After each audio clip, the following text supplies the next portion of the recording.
So hello aspirants, welcome all of you to our channel RP maths Gurukul. আরও একবার আমি WBPSC miscellaneous এক্সামের জন্য 1000 ম্যাথ প্র্যাকটিস ক্লাসের ক্লাস নাম্বার 10 নিয়ে উপস্থিত হয়েছি। আচ্ছা, 10টা ক্লাস আমাদের হয়ে গেছে। 10টা ক্লাসে টোটাল আমরা আজকে অবধি 180টি প্রশ্ন সলভ করেছি। এই 180টা প্রশ্ন শুধু 180টা প্রশ্ন নয়, প্রত্যেকটা প্রশ্নের মধ্যে লুকিয়ে আছে দারুণ দারুণ কনসেপ্ট। ওকে, তো যারা এই প্রশ্নগুলো পেতে চাইছো বা যারা প্রত্যেকদিন ক্লাসগুলো অ্যাটেন্ড করতে চাইছো, তারা আজই জয়েন করো আমাদের ইউটিউব চ্যানেল এবং তার সঙ্গে আমাদের টেলিগ্রাম চ্যানেল নামও আরপি ম্যাথস গুরুকুল। তার লিঙ্ক আমরা ডেসক্রিপশনে দিয়ে রেখেছি। ওকে, চলো। আর খুব তাড়াতাড়ি আমি তোমাদের পিডিএফও দিয়ে দেবো। এই সব যতগুলো ক্লাস হয়েছে প্রত্যেকটার ম্যাথসের পিডিএফ তোমরা পেয়ে যাবে টেলিগ্রাম থেকে, সেখান থেকে তোমরা ডাউনলোড করে নিতে পারবে। আজকে ক্লাসে 20টি প্রশ্ন আমি সলভ করাবো এবং এই 20টি প্রশ্ন অত্যন্ত ইম্পর্টেন্ট এবং অত্যন্ত কনসেপচুয়াল, খুব ভালো করে বুঝবে। দেখো, প্রথম প্রশ্ন কি বলা হয়েছে, বলছে 0.05 ঘনমিটার এর কত শতাংশ হলো 25,000 ঘন সেন্টিমিটার। বোঝা যাচ্ছে? দেখো, আলটিমেট আমি যখন তোমাদের বলেছিলাম যে পার্সেন্টেজ বুঝিয়েছিলাম, সেখানে আমি একটা কথা খুব ভালো করে বুঝিয়েছিলাম যে এই ধরনের প্রশ্নে ইংলিশ টার্ম পড়তে বেশি অভ্যস্ত হতে হবে। ঠিক আছে, বাংলায় বেশি অভ্যস্ত হলে হবে না। কারণ কি, আমি তোমাদের এখানে একটা কনসেপ্ট বলেছিলাম, সেটা হচ্ছে is by of into 100, that is the final answer. ঠিক আছে, তার মানে যার গায়ে অফ লেগে থাকবে সে নিচে বসবে, আর যার গায়ে ইজ লেগে থাকবে সে উপরে বসবে। তাহলে দেখো এবার ইংলিশটা পড়ো, what percent of 0.05 cubic metre. তাহলে 0.05 এটা হচ্ছে এর গায়ে কে লেগে আছে, এর গায়ে আছে অফ, তার মানে কোথায় যাবে, নিচে যাবে। তাহলে নিচে বসে গেল 0.05 কিউবিক মিটার। ওকে, আর ওপরে কি আছে না, ইজ 25,000 কিউবিক সেন্টিমিটার। তাহলে ইজ হবে ওপরে, তাহলে 25,000 ওপরে চলে গেল, ইন্টু 100 হয়ে গেল আমার correct answer. That's it. Okay, এবার দেখো আমরা দেখতে পাচ্ছি দুটো একক দু রকমের, একটা ঘনমিটার আর একটা হচ্ছে ঘন সেন্টিমিটার। আমরা জানি মিটার থেকে সেন্টিমিটার করার জন্য কি করতে হয় না, 100 দিয়ে গুণ করতে হয়, তাই তো। তাহলে নিচে দেখো ঘনমিটার আছে, তাহলে ঘন সেন্টিমিটার করতে গেলে কি করব, ঘন মানে হচ্ছে কোনো একটা একক 3বার গুণ হয়েছে। তাহলে আমাকে মিটার থেকে সেন্টিমিটার করার জন্য যেমন 100 দিয়ে গুণ করতে হবে, সেরকম ঘনমিটার থেকে ঘন সেন্টিমিটার করার জন্য আমাকে 3বার 100 দিয়ে গুণ করতে হবে। ক্লিয়ার? বলে একদম ঠিক। তাহলে 0.05কে আমাকে 3বার নিচে 100 দিয়ে গুণ করতে হবে, হ্যাঁ কি না? বলে একদম ঠিক। তাহলে আমার নিচেটাও কি হয়ে গেল, ঘনমিটার হয়ে গেল, সরি ঘন সেন্টিমিটার হয়ে গেল। তাহলে এবার আর কোনো আপত্তি নেই, এটাই হচ্ছে আমার আনসার। একটা 100 এই 100 ক্যান্সেল আউট করে দিল। একটা 100-র জন্য আমি কি পেলাম না, এখানে 5 পেলাম। আর একটা 100 দুটো শূন্য, এখানে দুটো শূন্যকে ক্যান্সেল আউট করে দিল। তাহলে 5 এখানে 250-কে 50 বার কাটলো, তাহলে 50% হয়ে গেল আমার কারেক্ট আনসার। ঠিক আছে, এটা সবসময় পার্সেন্ট আনসার বেরোবে। বোঝা গেল কি বোঝা গেল না, ওটা একদম ঠিক, কোনো অসুবিধা নেই। ওকে, চলো। যদি কোনো সংখ্যার 85%-এর সঙ্গে 75 যোগ করা হয়, তাহলে প্রাপ্ত ফলাফলটি সংখ্যাটির সমান হয়, সংখ্যাটি কত? দারুণ একটা প্রশ্ন। বিভিন্ন স্টুডেন্ট বিভিন্ন রকম ভাবে অ্যাপ্রোচ এখানে কাজে লাগায়, কিন্তু আমি বলবো একটা জিনিসই কাজে লাগাবে, সেটা হচ্ছে একটা সংখ্যা সে নিজে সবসময় 100%, এটা মাথায় রাখবো। একটা সংখ্যা হোক বা একটা জিনিস হোক, একটা বস্তু হোক, সে সবসময় নিজে হচ্ছে 100%। তাকে যখন ভাঙা হয়, তার মানে পার্সেন্টেজকে ভাঙা হচ্ছে। ক্লিয়ার?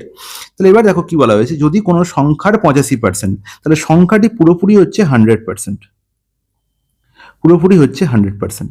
এবার তার 85%, এখান থেকে একটা টুকরো কাটা হলো, 85% একটা টুকরো কাটা হলো।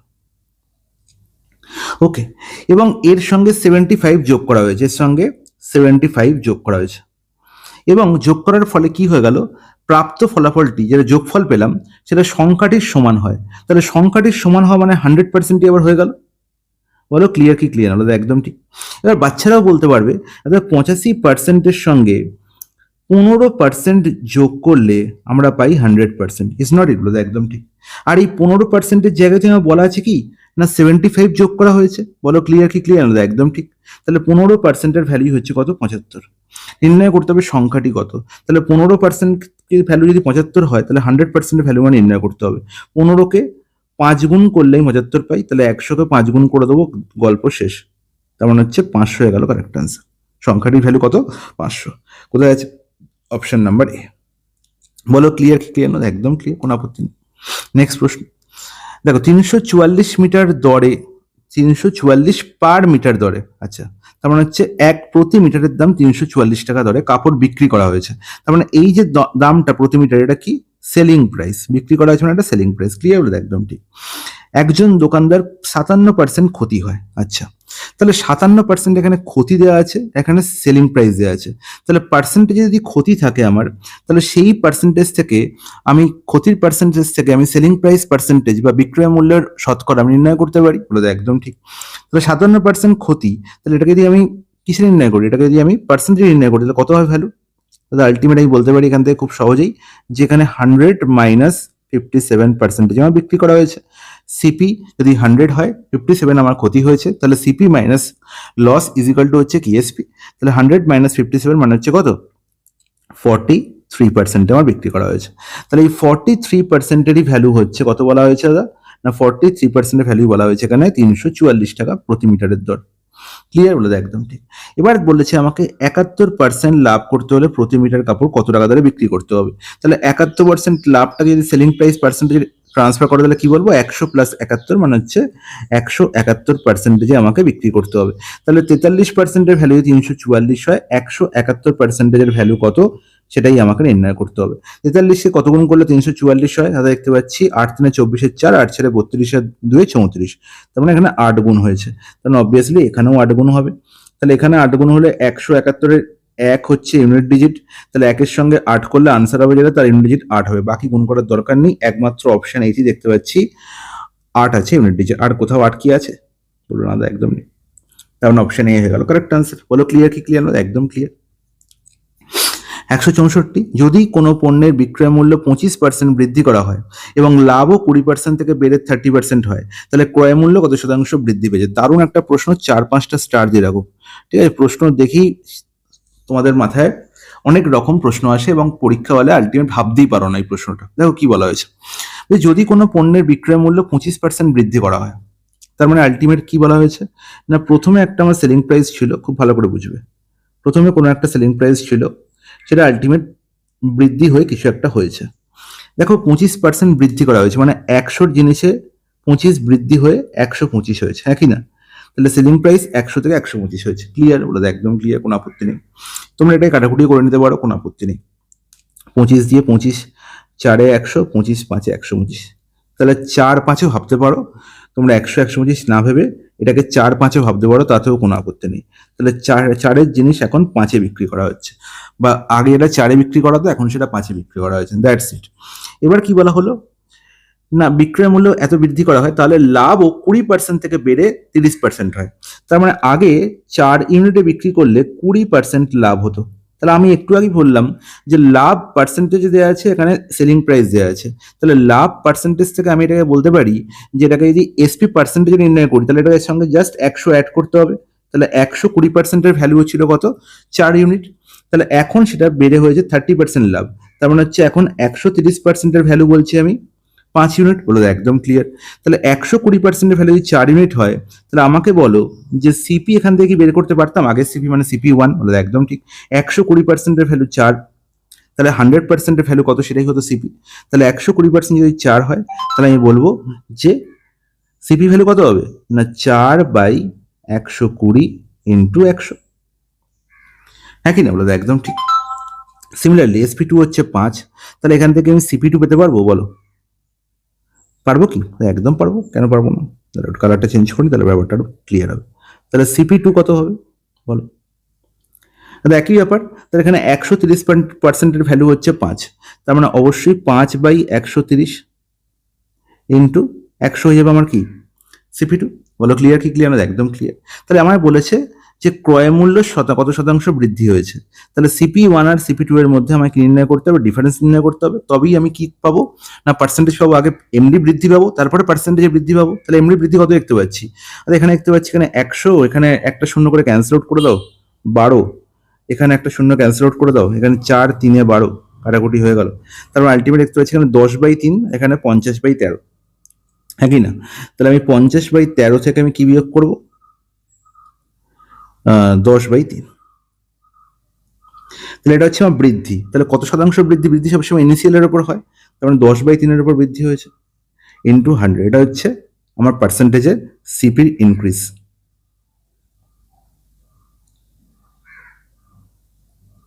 বোঝা গেল? একদম ঠিক। তাহলে এবার দেখো আলটিমেট এখান থেকে আমি খুব সহজেই বলতে পারি কাটাকুটি, এখান থেকে একটা শূন্য সবার থেকেই অমিট হয়ে যাচ্ছে, কেটে যাচ্ছে। ঠিক আছে, আমরা 5×3 = 15 - 13 মানে হচ্ছে 2/13 ইন্টু 3, এখানে 3 ক্যান্সেল হয়ে যাবে, মানে 2/13 ইন্টু 100, তাহলে 200/13। আর 200/13 মানে হচ্ছে কত হচ্ছে, 13 × 13, এবার হচ্ছে আমার কত 70, মানে 13×5 = 65, 15 পয়েন্ট সামথিং। আর 15 পয়েন্ট সামথিং একমাত্র অপশন ডিতে আছে, বাকিটা করার দরকারই নেই। বলো ক্লিয়ার কি ক্লিয়ার না? একদম ক্লিয়ার, কোনো আপত্তি নেই। তাহলে 200/13 হচ্ছে, আমি খুব সহজেই বলতে পারি এখান থেকে আনসার, হ্যাঁ কি না? একদম ঠিক। এক নির্দিষ্ট পরিমাণ অর্থের উপর বার্ষিক 6% সরল সুদের হারে 3 বছরের সরল সুদ 360 টাকা হলে একই পরিমাণ অর্থের উপর বার্ষিক 8% সরল সুদের হারে 5 বছরের সরল সুদ কত হবে? বলো। তাহলে এই প্রশ্নটা যেখানে আমি সিম্পল ইন্টারেস্টের গল্প দেখতে পাচ্ছি, তাহলে সেটাকে আমি সিম্পল ইন্টারেস্ট আকারে ভাববো না, সেটা পুরোপুরি ডিপেন্ড করছে তোমার কনসেপ্টের উপর। আমি বলবো যে এই প্রশ্নটা তোমরা সিম্পল ইন্টারেস্টের প্রশ্ন হিসাবে ভাববেই না, তোমরা জাস্ট এটাকে ভাববে পার্সেন্টেজের হিসাবে। গল্পটা খুব ভালো করে বোঝো, যে একটা নির্দিষ্ট পরিমাণ অর্থের উপর 6% সরল সুদের হারে 3 বছরের সরল সুদ 360 টাকা। তাহলে সরল সুদ মানে জানি প্রত্যেক বছর সমান সুদ দেয়। তাহলে 6% যদি 1 বছরের সুদ হয়, তাহলে 3 বছরের সুদ কত হবে? তাহলে 6 × 3 = 18%। তাহলে এই 18% যদি পার্সেন্টেজ হিসাবে বলি, তাহলে এটা হচ্ছে পার্সেন্টেজ হিসাবে এসআই। আর সেই এসআই পার্সেন্টেজটাই ভ্যালু কত বলা হয়েছে? 360 টাকা। তাহলে 18%-এর ভ্যালু কত? 360 টাকা। ইজ নট ইট? একদম ঠিক।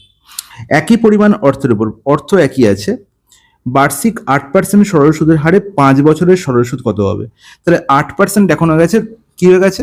এসআই পার্সেন্ট, সরি, আমার রেট অফ পার্সেন্টেজ। তাহলে 1 বছরে যদি আমরা 8% পাই, তাহলে 5 বছরে কত পার্সেন্ট পাবো? না 40% পাবো দাদা। এতে কোনো আপত্তি নেই।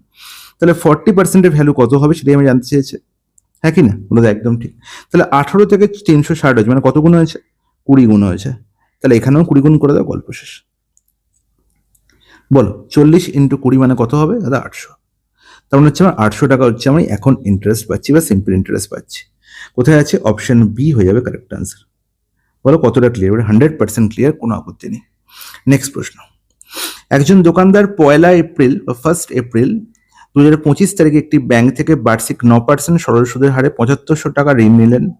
তিনি 1 সেপ্টেম্বর 2025 তারিখে ঋণটি পরিশোধ করার সিদ্ধান্ত নিলেন। তাহলে এখানে এই প্রশ্নের মধ্যে যেটা টুইস্ট আছে সেটা হচ্ছে যে তোমায় ভাবতে হবে যে এখানে সবসময় যে দিন দেওয়া মানে তারিখ দিয়ে দেওয়া মানেই যে আমাকে দিন ক্যালকুলেট করতে হবে তা নয়। আমি দেখছি যে 1 এপ্রিল থেকেই 1 সেপ্টেম্বর অবধি দেখছি, তার মানে আমার এখানে মধ্যিখানে জাস্ট মাস পড়ে আছে। তাহলে আমি মান্থে কত ভাববো? তাহলে কত মাস আছে? তাহলে এপ্রিল, মে, জুন, জুলাই, অগস্ট। তাহলে টোটাল আমার 5টা মাস আছে, কারণ 1 সেপ্টেম্বর দিচ্ছি মানে 1 তারিখের কথা ভাববো না, আমি 31 অগস্ট অব্দি ইন্টারেস্ট ক্যালকুলেট করবো, হ্যাঁ কি না? বলে দেয় একদম ঠিক। কারণ আলটিমেট আমার 5 মান্থসের গল্প বলা যায়। টাইম এখানে কত পেয়ে গেলাম? তার টাইম হয়ে গেল আমার এখানে 5 মান্থস। বোঝা গেল? বলে দেয় একদম ঠিক, এতে কোনো আপত্তি নেই। তাহলে এবার দেখো আমার প্রিন্সিপাল কত বলা হয়েছে? 7500 টাকা আমি ঋণ নিয়েছিলাম, ঠিক আছে? কত পার্সেন্ট হারে? 9% হারে, 9/100। কত মাসের জন্য? 5 মাসের জন্য। তাহলে মাসকে বছরে করতে গেলে 5/12। তাহলে এটাই হচ্ছে আমার ইন্টারেস্ট, হ্যাঁ কি না? বলে দেয় একদম ঠিক।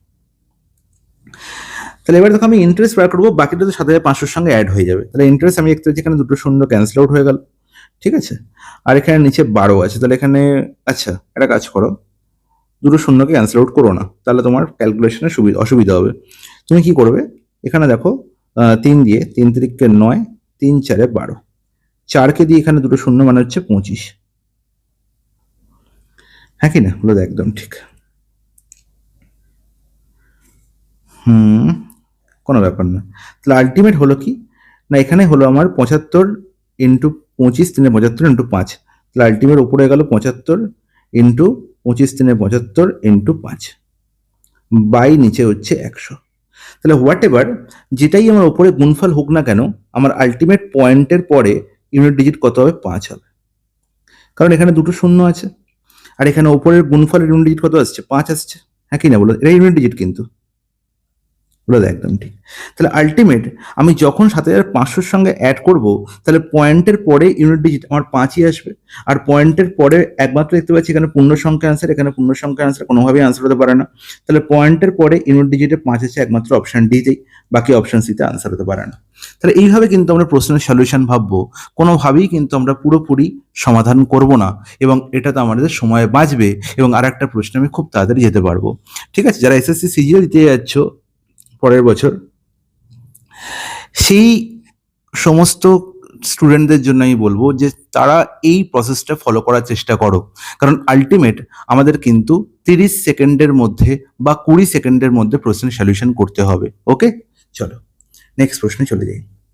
বিদ্যা আচ্ছা এখানে কি না, এটা সিম্পল ইন্টারেস্ট কথাই বলা হয়েছিল।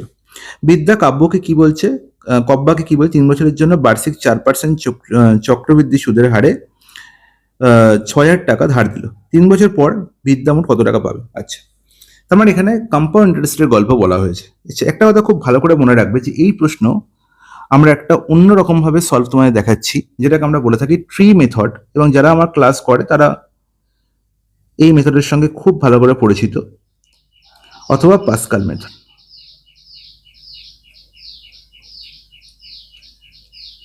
ঠিক আছে, খুব ভালো করে বুঝবে। দেখো, আমরা যখন কম্পাউন্ড ইন্টারেস্টে ক্যালকুলেট করি আমরা কি দেখি, যে প্রিন্সিপালের উপর সামথিং একটা সুদ আছে, সামথিং একটা রেট অফ পার্সেন্টেজ আছে। আমাকে বললো 3 বছরের জন্য আমাকে ইন্টারেস্ট ক্যালকুলেট করতে হবে বা কম্পাউন্ড ইন্টারেস্ট ক্যালকুলেট করতে হবে। ওকে, তাহলে আমরা কি করি, প্রথমে প্রথম বছরের জন্য প্রিন্সিপালের উপর একটা সুদ পেলাম। ঠিক আছে, এটা হচ্ছে ফার্স্ট ইয়ারের জন্য। সেকেন্ড ইয়ারের ক্ষেত্রেও আবার সেই আগের বছরের যে সুদ পেয়েছিলাম সেই সুদটা আবার পাবো। হ্যাঁ কি না বলে দাও, একদম ঠিক। আর সেকেন্ড ইয়ারে আবার কি পাবো না, আগের বছরের সুদের ওপর আর একটা সুদ পাবো। Is that clear? বলে দাও, একদম ঠিক।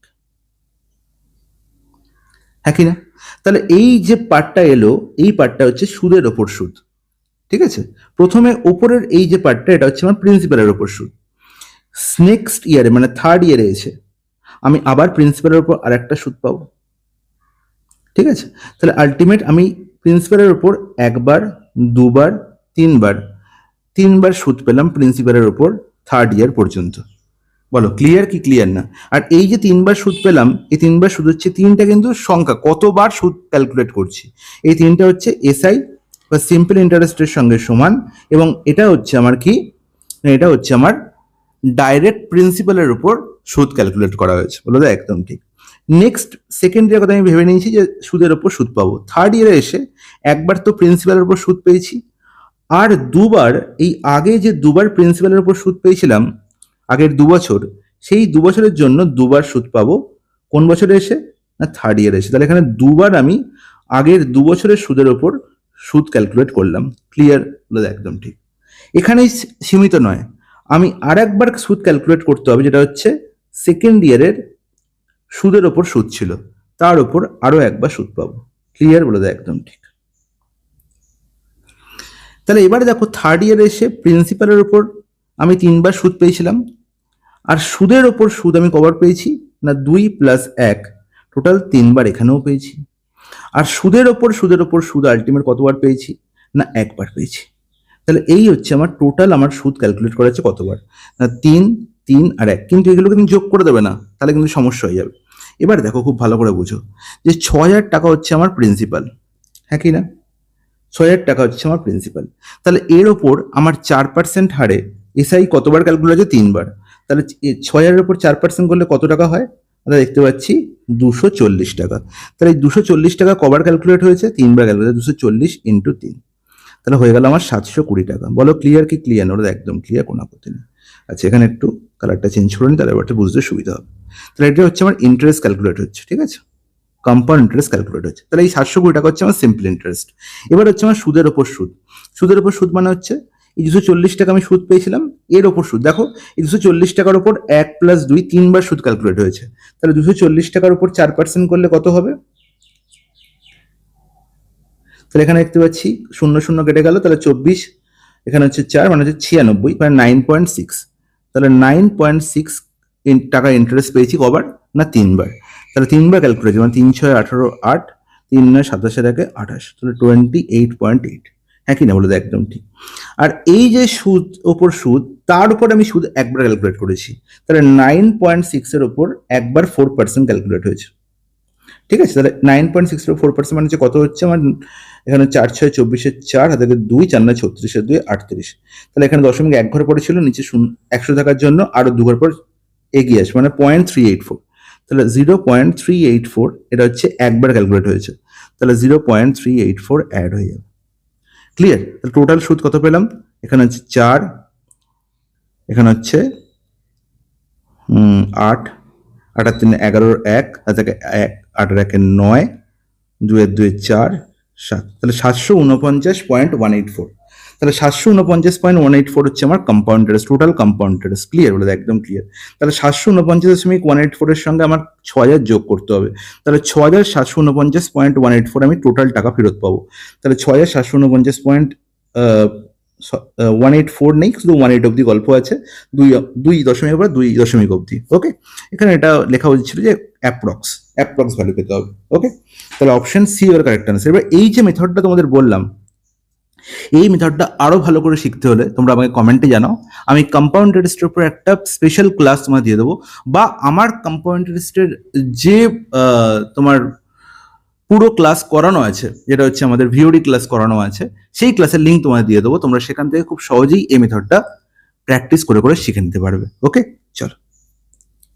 বলছে নির্দিষ্ট পরিমাণ অর্থ পি কিউ আর এবং এস এর মধ্যে 4 9 2 3 অনুপাতে ভাগ করা হয়।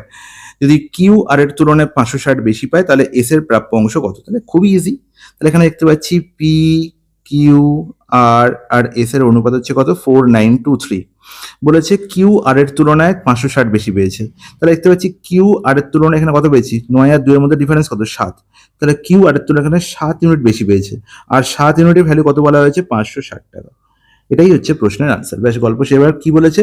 তাহলে এস এর প্রাপ্য অংশ কত? তাহলে এস এর প্রাপ্য অংশ তো 3 ইউনিট, তাহলে 7 ইউনিটের ভ্যালু 560, তাহলে 3 ইউনিটের ভ্যালু কত হবে? তাহলে 7কে কত গুণ করলে 560 হয়? তাহলে 80 গুণ করলে, 3কে 80 গুণ করবো, 240 হচ্ছে। গল্প শেষ। কোথায় আছে? Option B. বলো, কিছু আছে প্রশ্ন? কিছু নেই। নেক্সট প্রশ্ন, তিনটি সংখ্যা 2:3:5 অনুপাতে রয়েছে, তাদের গড় 100 হলে বৃহত্তম ক্ষুদ্রতম সংখ্যার মধ্যে পার্থক্য কত? তাহলে আমি দেখতে পাচ্ছি তিনটি সংখ্যার অনুপাত 2:3:5 বলা হয়েছে, তাহলে এখানে দেখতে পাচ্ছি বৃহত্তম হচ্ছে 5 আর ক্ষুদ্রতম হচ্ছে 2, লার্জেস্ট আর স্মলেস্ট। হ্যাঁ কি না বলে? একদম ঠিক।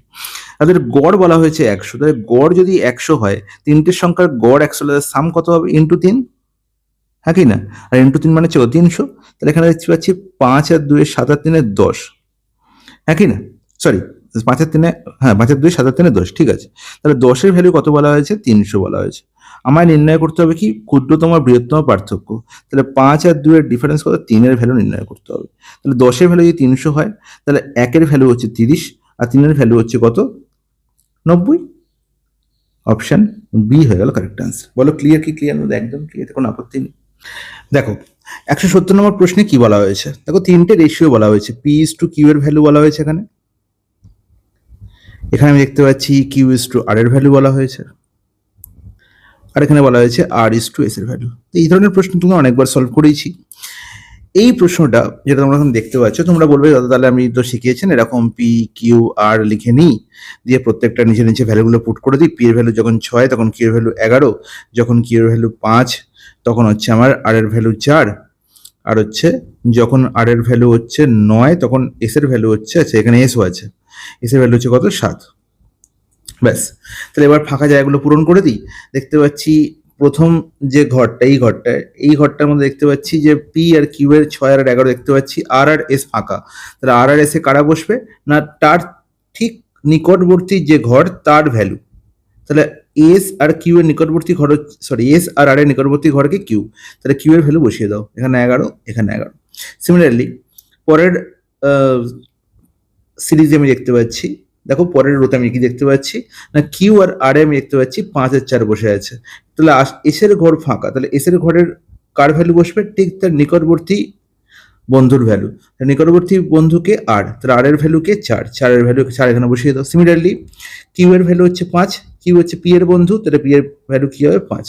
সিমিলারলি এখানে নিচের রোতে দেখতে পাচ্ছি যে কিউ আর পি ফাঁকা, তাহলে এখানে কিউ আর পি এর ভ্যালু কার ভ্যালু নিয়ে বসবে, আর এর ভ্যালু, কারণ তারা নিকটবর্তী কে আর, তার আর এর ভ্যালু এখানেও নয় এখানেও নয়, গল্প শেষ। এবার জাস্ট উপর নিচে গুণ করে দাও, এরকম গুণ এরকম গুণ এরকম গুণ এরকম গুণ, তাহলেই আমার আনসার পেয়ে যাবো, ঠিক আছে। কিন্তু আমি তোমাদের বলবো যে এই গুণটা করার দরকার নেই, ঠিক আছে, এটা জাস্ট তোমাদের বেসিক তোমাদের বলে দিলাম। এবার দেখো তোমরা দেখতে পাচ্ছ যে আর যে কোনো একটা, যেমন যে কোনো একটা রেশিও নিয়ে নাও, আর ইস টু এস বলা হয়েছে 9:7, ক্লিয়ার হলো, একদম ঠিক। তাহলে দেখো তো এই চারটে অপশন আমাদের 9:7 নেই কোথায়। দেখো এখানে 4:7 দেখতে পাচ্ছ, আর ইস টু এস, তাহলে এটা আনসার হতে পারে না। 44:35, এটা কি 9:7 সঙ্গে সমান? কখনোই নয়, কারণ 44 9 দিয়ে ভাগ যায় না, তার মানে অবশ্যই এটা আনসার হতে পারে না। পড়ে থাকলো এ আর ডি অপশন। এ আর ডি অপশনে দুটোতেই দেখতে পাচ্ছি যে লাস্ট মানে হচ্ছে এস সেম ভ্যালু নিয়ে বসে আছে, 308 308। তাহলে আমাকে বলো 308 থেকে আমার যদি 7 পড়ে থাকতে হয়, তাহলে অবশ্যই 7 308কে পুরোপুরি ভাগ করে, কত দিয়ে ভাগ করে? 7 ছেড়ে 28, হাতে 2, 28 7 ছেড়ে, মানে 44 বার পুরোপুরি যায়। তার মানে অবশ্যই এই 44 308কে ভাগ করে 7 দেবে, আর এই 44ই 396কে ভাগ করে কত দেবে? না 9 দেবে। তাই কি দিচ্ছে? 9 ছেড়ে 36-এর 6 রেখে 3, 9 ছেড়ে 36-এর 3 49, একদম 9 দিচ্ছে। তার মানে 44 396কেও পুরোপুরি ভাগ করছে, 44 308কেও পুরোপুরি ভাগ করছে, এবং ফাইনালি 9:7 রেশিও আমি পাচ্ছি। তাহলে এখানে আর ইস টু এস হচ্ছে 9:7 দেখতে পাচ্ছি, এটাই হবে কারেক্ট আনসার। আর যেহেতু দেখো এখানে 308 তো 44কে ভাগ করছে, কিন্তু 495 কিন্তু 44 ভাগ করছে না, তাহলে কোনোভাবেই আনসার এখানে পাবো না, তাহলে এটাও কারেক্ট আনসার হতে পারে না। ক্লিয়ার কি? ক্লিয়ার না? বলো একদম ক্লিয়ার। দেখো সিজিএল টিয়ার 1 2025 এর প্রশ্ন এটা বাবা, ঠিক আছে। আর সেম প্রশ্নই আমরা দেখবো যে পিএসসি ক্লার্কশিপেও আসছে, পিএসসি মিসলেনিয়াসেও আসছে, ডাব্লিউবিসিএসও আসছে, সেম গল্প। শুধু আমাকে সঠিক প্রসেসটা জানতে হবে, সঠিক অ্যাপ্রোচ জানতে হবে, ঠিক আছে। চলো কোশ্চেন নাম্বার 111, দেখো সরি 171, কি বলা হয়েছে? এ বি সি ব্যবসা শুরু করেছে, 40,000 60,000 80,000 বিনিয়োগ করেছে, কিন্তু এখানে প্রত্যেকের টাকা সেম সময় যেন বিনিয়োগ হয়নি। এ 12 মাসের জন্য, বি 10 মাসের জন্য, সি 6 মাসের জন্য বিনিয়োগ করেছে। তাহলে আমি তোমাদের আগেও বলেছি যে ইনভেস্টমেন্ট ইনটু টাইম হয়ে যায় প্রফিটের সঙ্গে সমানুপাতিক, ঠিক আছে। এবং এই কনসেপ্টের উপর বেস করি আমরা এই ধরনের প্রশ্ন সলভ করে থাকি। তাহলে প্রফিট রেশিও করে কি করে পাবো? না ইনভেস্টমেন্টের সঙ্গে টাইম গুণ করে। আমি বলেছি যে ইনভেস্টমেন্টের রেশিও আগে নির্ণয় করে নেবো, দেখবো যে ইনভেস্টমেন্টগুলোর মধ্যে কোনো কমন জিরো আছে কিনা। দেখো এখানেও দেখো 4টে শূন্য, এখানেও 4টে শূন্য, এখানেও 4টে শূন্য, এদের আগেই অমিট করে দাও, এদের আগেই কি করে দেবে? কেটে বার করে দেবে। তাহলে এদের যখন আমি কেটে বার করে দিলাম, তাহলে পড়ে রইলো কারা? পি এর ইনভেস্টমেন্ট হচ্ছে 4, কিউ এর ইনভেস্টমেন্ট হচ্ছে 8, আর আর এর সরি এর ইনভেস্টমেন্ট হচ্ছে 4, বি এর ইনভেস্টমেন্ট হচ্ছে 8, আর সি এর ইনভেস্টমেন্ট হচ্ছে সি এর 8 আর বি এর 6, এবার দেখো এর ইনভেস্টমেন্ট, বি এর ইনভেস্টমেন্ট, সি এর ইনভেস্টমেন্ট কত টাইমের জন্য হয়েছে? এর বলেছে 12 মাস, তাহলে এর 12 গুণ প্রফিট পেয়ে গেলাম। বি এর হচ্ছে আমার কত মাস? 10 মাস, আর সি এর হচ্ছে আমার 6 মাস, ব্যাস গল্প শেষ। ওকে, এবার দেখো 6 দিয়ে এখানে 6 কাটাকুটি যাচ্ছে, এখানে 6 কেটে উঠে চলে গেল, এখানে 2 পড়ে রইলো, 2 দিয়ে কাটাকুটি যাচ্ছে, 2 এখানে চলে গেল 5, আর এখানে হচ্ছে 4। তাহলে আলটিমেট রেশিও কি হলো? 4:5:4, এটা হচ্ছে আমার profit ratio car? A B C এর। এবার কি বলা হয়েছে? মোট লাভ হয়েছে 60,000 টাকা, তাহলে এর অংশ কত? তাহলে 4 আর 4 8 13, 13 যদি টোটাল আমার লাভ হয়, তার মধ্যে এ বি সি এর শেয়ার হচ্ছে 4, 5 এবং 4, কিন্তু 13 তো আমার টোটাল প্রফিট না, টোটাল প্রফিট হচ্ছে কত? আমার 60,000 টাকা। ক্লিয়ার হলো? একদম ঠিক। তাহলে 60,000 যদি আমার টোটাল প্রফিট আমাকে নির্ণয় করতে হবে, এর অংশ মানে 4 এর ভ্যালু নির্ণয় করতে হবে। তাহলে 1 এর ভ্যালু হচ্ছে 60,000/13, 60,000/13, আর 4 এর ভ্যালু হচ্ছে ইন্টু 4। ক্লিয়ার বলে? একদম ঠিক। তুমি বলবে দাদা এখানে এই 13-র জায়গায়, এবার দেখো অ্যাপ্রক্সিমেশন মেথড দিয়ে কি সহজে আমি এই প্রশ্নের আনসার করব। যদি 13-র জায়গায় এখানে 12 থাকতো, তাহলে আমি 4 3-এ 12 করতাম, আর 3 20 এখানে হয়ে যেত 60, তাহলে এর প্রফিট হয়ে যেত আমার 20,000 টাকা। কিন্তু পরীক্ষক বলছে না, তোমাকে আমি সরাসরি কাটতে দেবো না, এবং 4-এর জায়গায় সে কি দিয়েছে?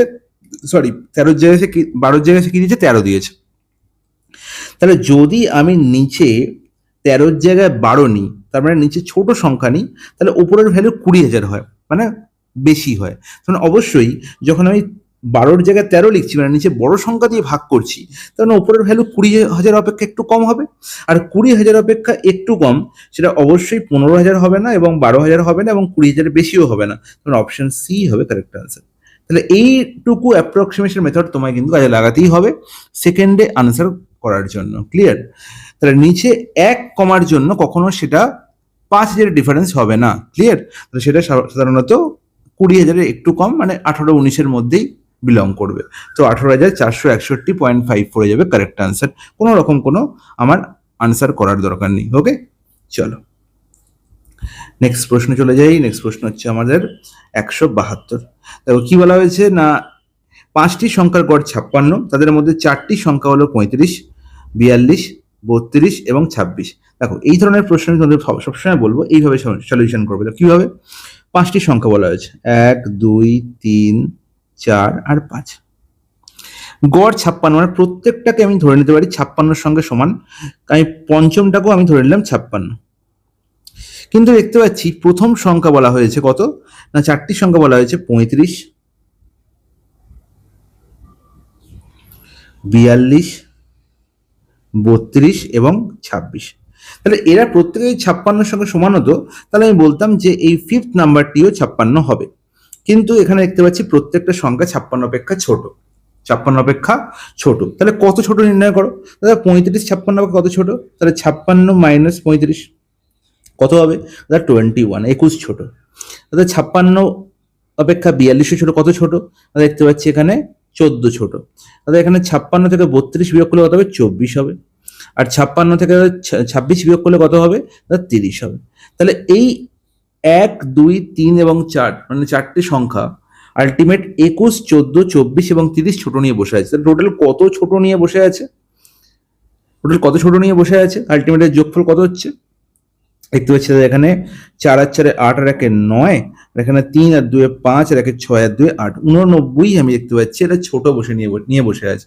89 হচ্ছে কম নিয়ে বসে আছে। আর এই কমের ভরপাই কে করবে না, 5th নাম্বার। তাহলে 5th নাম্বার অবশ্যই কি হবে, যদি 56 আমাকে গড় বজায় রাখতে হয় তাহলে সে এই 89 বেশি নিয়ে আসবে। ঠিক আছে, তাহলে 56-র সাথে নিয়ে আসবেই, প্লাস 89 বেশি নিয়ে আসবে। তাহলে 56 plus 89 it's nothing but 145। Is that clear? বলে একদম ঠিক। তাহলে 5th নাম্বারটি ভ্যালু কত হয়ে গেল, 145। অপশন সি হয়ে গেল আমার কারেক্ট আনসার। বলে একদম ক্লিয়ার, জলের মতো পরিষ্কার। ওকে, চলে যাই নেক্সট প্রশ্নে। 173। 300 থেকে 450-এর মধ্যে 13 দ্বারা সম্পূর্ণ বিভাজ্য সমস্ত পূর্ণ সংখ্যার গড় কত? দারুণ একটা প্রশ্ন, দারুণ, অত্যন্ত ইম্পর্টেন্ট প্রশ্ন। 4-5টা স্টার দিয়ে রাখো। WBCS থেকে আরম্ভ করে, মিসেলেনিয়াস থেকে আরম্ভ করে, ক্লার্কশিপ থেকে আরম্ভ করে, প্রত্যেকটা পরীক্ষায়, CGL থেকে আরম্ভ করে, প্রত্যেকটা পরীক্ষায়, NTPC থেকে আরম্ভ করে, প্রত্যেক পরীক্ষায় প্রশ্ন এসে থাকে। ওকে, ফার্স্ট হচ্ছে কাজ কি আমার না, আমার কাজ হচ্ছে 300 থেকে 450-এর মধ্যে, মানে 300 অপেক্ষা ঠিক বড় আর 450 অপেক্ষা ঠিক ছোট সংখ্যা দুটো নির্ণয় করা, যারা 13 দিয়ে পুরোপুরিভাবে ভাগ যায় বা কমপ্লিটলি ডিভিসিবল, হ্যাঁ কি না? তাহলে দেখো 300 এই কি 13 দিয়ে ভাগ যায়? ভাগ করে দেখে নাও তো। 13 2 এখানে হচ্ছে 26, আমার পড়ে থাকছে 40। তাহলে দাদা আমি বলবো যে এখানে 13 3 39 লিখে দিই, তাহলে তো হয়ে গেল। কিন্তু আমি বলেছি যদি আমি এখানে 13 3 39 লিখি তাহলে আমার পড়ে থাকবে 1, এখানে আমার কি হবে, অবশেষ থাকবে। সেই 1টা কি করতে হয়, এখান থেকে বিয়োগ করতে হয়। কিন্তু 300 অপেক্ষা বড় লাগবে, 300 অপেক্ষা কি লাগবে আমার, বড় লাগবে। তাহলে 300 অপেক্ষা যখন বড় লাগবে তখন কি করব, এই 13 থেকে 1 বিয়োগ করব। 13 থেকে 1 বিয়োগ করলে কত হয়, 12 হয়। আর এই 12 আমি যোগ করে দেবো 300-র সঙ্গে। তাহলে 300 অপেক্ষা ঠিক বড় সংখ্যাটির ভ্যালু কত হলো, 300 প্লাস 12, অ্যান্ড দ্যাট ইজ হচ্ছে 312, অ্যান্ড দ্যাট ইজ ডিভিসিবল বাই কি 13। ক্লিয়ার?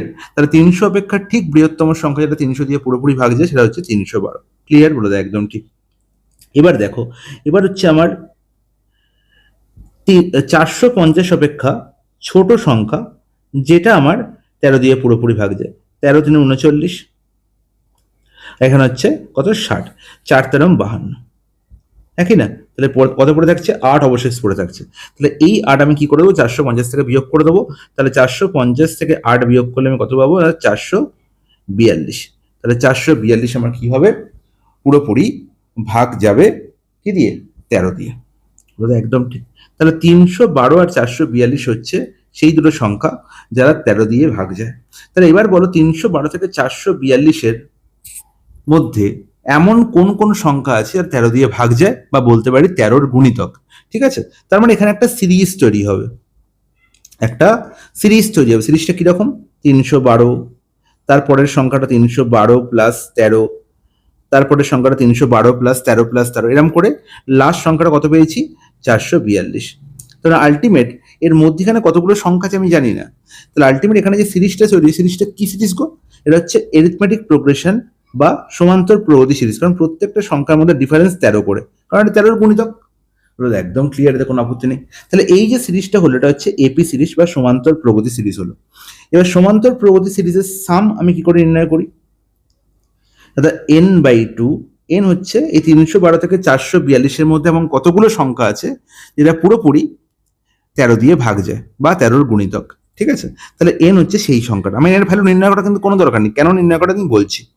তাহলে n/2 into a plus L. এখানে a আর l কে, a হচ্ছে ফার্স্ট নাম্বার আর l হচ্ছে আমার লাস্ট নাম্বার। ক্লিয়ার বলে দেয়, একদম ঠিক।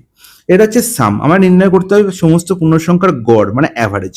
তাহলে আমি ধরেছি nটা নাম্বার আছে, তাহলে যখনই অ্যাভারেজ নির্ণয় করব, তাহলে অ্যাভারেজ ইজ ইকুয়াল টু কি হয়ে যাবে? সাম বাই কতগুলো টোটাল নাম্বার আছে, তাই তো, কাউন্ট। তাহলে আমি বলবো n/2 into a plus L, এটা তো হচ্ছে আমার সাম। তাহলে একে যদি আমি n দিয়ে ভাগ করে দিই, তাহলে আমি কি পেয়ে যাবো? অ্যাভারেজ পেয়ে যাবো না? বলে একদম ঠিক, nটার সংখ্যা আছে আমি বলেছি, তাহলে n তো আমার ক্যান্সেল আউট হয়ে গেল। তাহলে পড়ে রইলো শুধু a প্লাস l/2। তাহলে যখনই নেক্সট টাইম এই প্রশ্নটা পরীক্ষা আসবে, তোমার কাজ কি হবে? খালি 300 অপেক্ষা বড় বা যে সংখ্যাটাই বলা থাকবে তার অপেক্ষা বড়, এবং লাস্ট যে সংখ্যাটা বলা থাকবে তার অপেক্ষা ছোট, সেই সংখ্যার বিভাজ্যতা বা আমার তার গুণিতক হবে সেই সংখ্যাটা বের করা, এবং তারপরে এ আর এল পেয়ে গেলাম। তাহলে যে দুটো সংখ্যা পেলাম তাদের যোগ করে 2 দিয়ে ভাগ করলেই হয়ে যাবে গড়। তাহলে a প্লাস l/2 মানে 312 প্লাস 442/2 করলে কত হচ্ছে গো? এখানে 4, 4 আর 1 5, 4 আর 3 754/2, 754/2 মানে হচ্ছে 377। অপশন বি হয়ে গেল আমার কারেক্ট আনসার। বলো ক্লিয়ার কি ক্লিয়ার হলো? একদম ক্লিয়ার, কোনো আপত্তি নেই। আচ্ছা, 173 এবং 74 এটা রিপিট হয়ে গেছে, নাম্বারিংটা পরে চেঞ্জ করে দেবো। ওকে, একই প্রশ্ন দুবার হয়ে গেছে। 175, দুটো সংকর ধাতু তামা ও দস্তার অনুপাত 3:2 এবং 5:3, উভয় সংখ্যা ধাতু সমান ভর গলিয়ে মিশ্রিত করলে চূড়ান্ত সংখ্যা ধাতুতে তামা ও দস্তার অনুপাত কত হবে? তাহলে আমি দেখতে পাচ্ছি কপার আছে, আর কে আছে না, আছে আমার জিঙ্ক, তাই তো, তামা আর দস্তা। তাহলে প্রথম যে টাইপের সংকর ধাতু, ফার্স্ট টাইপের মধ্যে এদের অনুপাত হচ্ছে 3:2। তাহলে আমি বলতে পারি যে এই দুটোকে মিলিয়ে যোগ করে যে সংকর ধাতু তৈরি হয়েছে তার পরিমাণ হচ্ছে 3 + 2 5, একই না? বলো তো একদম ঠিক। তাহলে 5 হচ্ছে আমার সংকর ধাতু, যার মধ্যে বা অ্যালয়, যার মধ্যে আমি দেখতে পাচ্ছি 3 আছে কপার আর 2 আছে জিঙ্ক। ক্লিয়ার? বলো তো একদম ঠিক। এবার আমার বলা হলো যে আর একটা সংকর ধাতু আছে বা আর একটা অ্যালয় আছে, যার মধ্যে তামাদস্তার অনুপাত হচ্ছে 5:3। তাহলে এখানে টোটাল সংকর ধাতুর ওয়েট কত হবে? 5 + 3 8। বলো তো একদম ঠিক। এবারে বলা হলো যে উভয় সংকর ধাতুর সমান ভর গলিয়ে, তার মানে এখান থেকেও যে পরিমাণ কোয়ান্টিটি নেওয়া হয়েছে, এখান থেকেও সেম পরিমাণ কোয়ান্টিটি নেওয়া হয়েছে। তাহলে 5 আর 8 তো সমান নয়, তাহলে এদের মধ্যে সমান কি করে নেবো? তাহলে 5 আর 8-এর আমি এলসিএম নির্ণয় করব বা লসাগু নির্ণয় করবো। তাহলে 5 আর 8-এর এলসিএম কত হবে? 40। তাহলে 5 কেজি 40 বানাতে হয়, তাহলে এখানে কত গুণ করতে হবে? 8 গুণ করতে হবে। তাহলে আমি এখানেও 8 গুণ করবো, এখানেও 8 গুণ করবো। এখানে হচ্ছে আমার 24 আর এখানে হচ্ছে আমার 16। ক্লিয়ার? বলে দেয় একদম ঠিক। এবার আমাকে বলো, যদি এখানে 8কে আমায় 40 করতে হয়, তাহলে কি করতে হবে? 5 গুণ করতে হবে। তাহলে এখানেও আমি 5 গুণ করবো, 5 গুণ করলে 25, আর এখানেও 5 গুণ করবো, দ্যাট ইজ হচ্ছে 15। তাহলে এবার যদি আমি 40 এখান থেকেও তুলে নিই, এই অ্যালয় ফার্স্ট অ্যালয় থেকে, আর সেকেন্ড অ্যালয় থেকেও 40 তুলে নিই, টোটাল যে 80 তৈরি হলো, তার মধ্যে আমার নির্ণয় করতে হবে চূড়ান্ত সংখ্যা ধাতুতে তামা দস্তার অনুপাত। তাহলে এখানে তামা এখন কত হলো না? 24 প্লাস 25 কত হলো? 49। আর 16 প্লাস 15 হয়ে গেল 31 হয়ে গেল আমার জিঙ্ক। তাহলে চূড়ান্ত আমার পাত্রে তামাদাস্তার অনুপাত কত হলো? 49:31, and that is option C হয়ে গেল আমার কারেক্ট আনসার। বলো ক্লিয়ার কি ক্লিয়ার? 100% ক্লিয়ার, কোনো আপত্তি নেই। বোঝা গেছে? সুন্দর বোঝা গেছে। 176, এ একটি কাজের 1/4 অংশ 9 দিনে করতে পারে, বি একই কাজের 2/3 অংশ 28 দিনে করতে পারে, এ আর বি একসঙ্গে সম্পূর্ণ কাজটি কত দিনে করবে? বলো কি করবে? দেখা যাক কি করে করা যায়।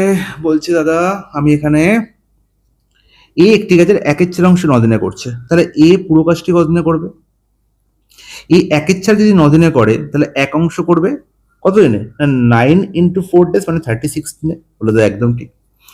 বি একই কাজে 2/3 অংশ করে 28 দিনে, তাহলে বি পুরো কাজটা কতদিনে করবে? না 28 ইন্টু জাস্ট এই ভগ্নাংশটা উল্টে যাবে মানে 3/2, তাহলে 2 14, এখানে হচ্ছে আমার 42। হ্যাঁ কি না? বলে দাদা একদম ঠিক। এবার নির্ণয় করতে বলেছে যে এ বি একসঙ্গে কাজ সম্পূর্ণ করতে কতদিন সময় নেবে। তাহলে আমরা জানি এ এর টাইম আর বি এর টাইম দেওয়া থাকলে এ আর বি একত্রে কাজটা কতদিনে করে? না 36 ইন্টু 42 বাই 36 প্লাস 42। হ্যাঁ কি না? বেশ, তাহলে বলো 36 প্লাস 42 কত? 6 আর 2 8 আর 78, নিচে কত হচ্ছে? 78।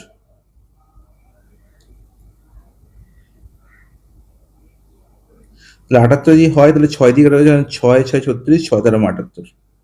হ্যাঁ কি না? বলো একদম ঠিক।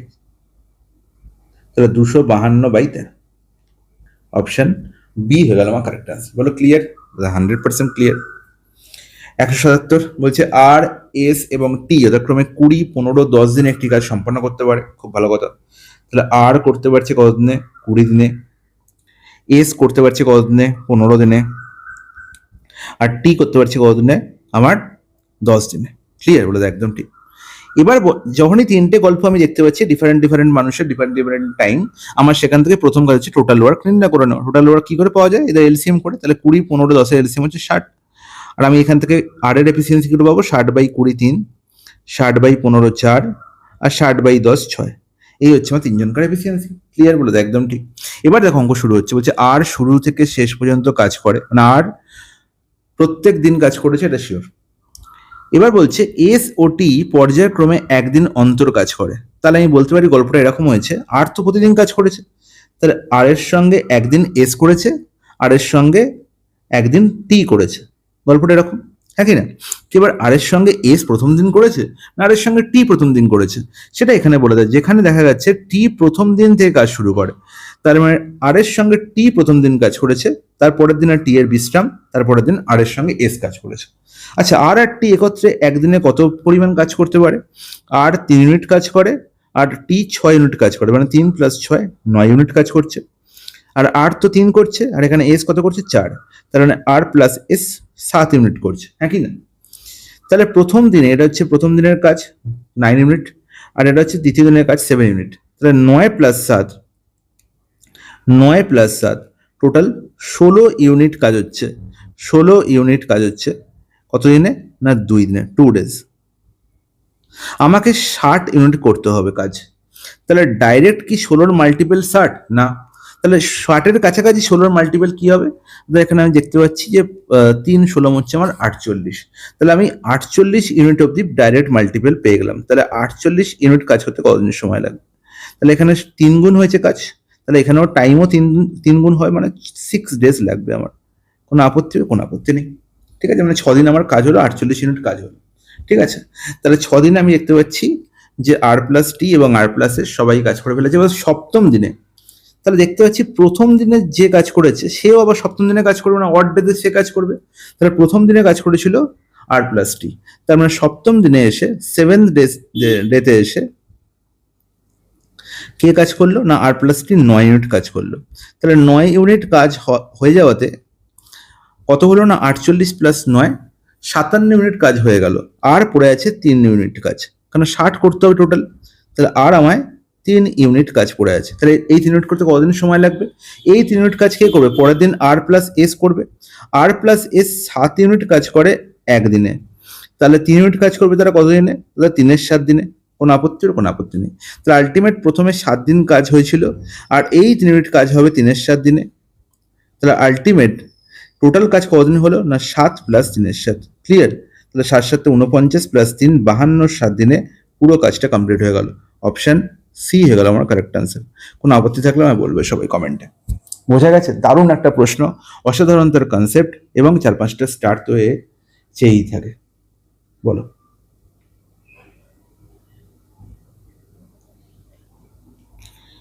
178। একজন সাইকেল আরোহীকে 80 কিমি দূরত্ব অতিক্রম করতে হবে 4 ঘন্টা 48 মিনিট সাইকেলের চালানোর পর সে দেখতে পেল সে মোট দূরত্বের 4/5 অতিক্রম করেছে। তার গতি কত কিমি পার ঘন্টা? এটা খুব সোজা প্রশ্ন। আমি দেখতে পাচ্ছি 80 কিমি তাকে করতে হবে, সে 80 কিমি করেনি, সে করেছে 4/5, মানে ইন্টু 4/5। তাহলে এটা হচ্ছে টোটাল দূরত্ব সে গেছে, ডিস্টেন্স। ঠিক আছে, টাইম কত নিচ্ছে? 4 ঘন্টা 48 মিনিট। তাহলে একে এই টাইম দিয়ে ভাগ করে দিই, তাহলেই স্পিড পেয়ে যাবো। তাহলে টাইম কত না 4 ঘন্টা 48 মিনিট, মানে 48/60। হ্যাঁ কি না বলো তো? একদম ঠিক, কোনো আপত্তি নেই। তাহলে 4×48=60, কাটাকুটি যাচ্ছে, 12×4=48, 12×5=60, তাহলে 5×4=20, 24/5। তাহলে আলটিমেট কত হলো আমার স্পিড না 80 ইন্টু 4/5, আর নিচে হচ্ছে এখানে কত 4×5=20, 4×4=24/5। তাহলে এখানেও নিচে 5, এখানেও নিচে 5, ক্যান্সেল আউট হয়ে গেল, কাটাকুটি করার কোনো দরকার নেই। 4 এখানে, 6×24, 80/6 মানে 40/3, আর 40/3 মানে হচ্ছে 13.13 বা 13.33 কিলোমিটার/আওয়ার। অপশন সি হয়ে গেল কারেক্ট আনসার। বলো ক্লিয়ার?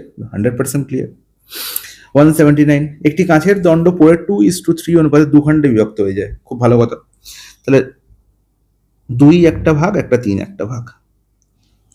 এটা হচ্ছে স্মলার আর এটা হচ্ছে লার্জার পার্ট। হ্যাঁ কি না বলো? একদম ঠিক। পরে পুনরায় ছোট খণ্ডটি পড়ে 4:5 অনুপাতে ভাগ হয়। তাহলে এই 2টা আবার 4:5 অনুপাতে ভাগ হয়ে যায়। স্মলারটা, ছোট খণ্ডটা। তাহলে 4 + 5 হচ্ছে 9 ইউনিট, আর 9 এর ভ্যালু এখানে 2 বলা আছে অঙ্কে। তাহলে 9 এর ভ্যালু যদি 2 হয়, তাহলে 1 এর ভ্যালু হবে 2 এর 9, আর 4 এর ভ্যালু কত হবে? 4 × 2 এর 9 মানে 8 এর 9, আর 5 এর ভ্যালু কত হবে? 5 × 2 এর 9 মানে 10 এর 9। ক্লিয়ার? তাহলে একদম ঠিক।